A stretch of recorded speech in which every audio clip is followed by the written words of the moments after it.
بسم اللہ الرحمن الرحیم۔ السلام علیکم۔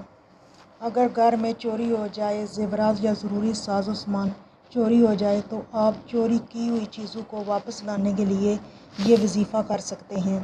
اس وظیفے کے کرنے سے انشاءاللہ تعالی چور خود چیزیں گھر میں کسی بھی طریقے سے چھوڑ جائے گا۔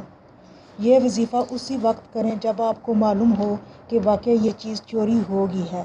اگر زیادہ عرصہ گزر چکا ہے چوری ہوئے تو پھر مشکل ہوتا ہے سامان کا واپس آنا، کیونکہ اکثر اوقات جب چور کسی گھر میں چوری کرتا ہے تو وہ چیزیں اپنے گھر میں لے کر نہیں جاتا تاکہ کوئی دیکھ کر پہچان نہ لے، اور وہ خود چوری کے بعد چیزیں فروخت کر دیتا ہے۔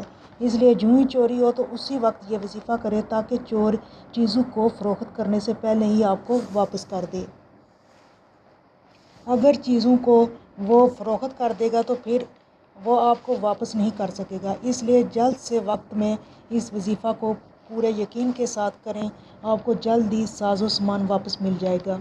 اس وظیفہ کو کرنے کا طریقہ کار یہ ہے کہ آپ اپنے گھر کے مین دروازے پر مثلا گیٹ پر کھڑے ہو کر یا بیٹھ کر سورہ طارق کو ایک بار پڑھیں اور سامان کی واپسی کی دعا مانگیں، اور یہ عمل 41 دن روزانہ کرنا ہے۔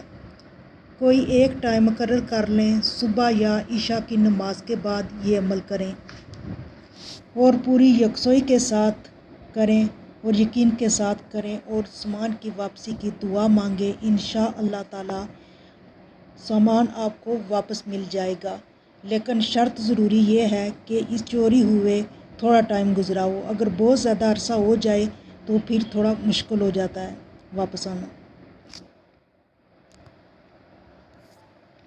اور ہمیں بھی اپنی دعاؤں میں یاد رکھیے گا۔ اللہ حافظ، اور اس کو ویڈیو کو شیئر بھی کریں۔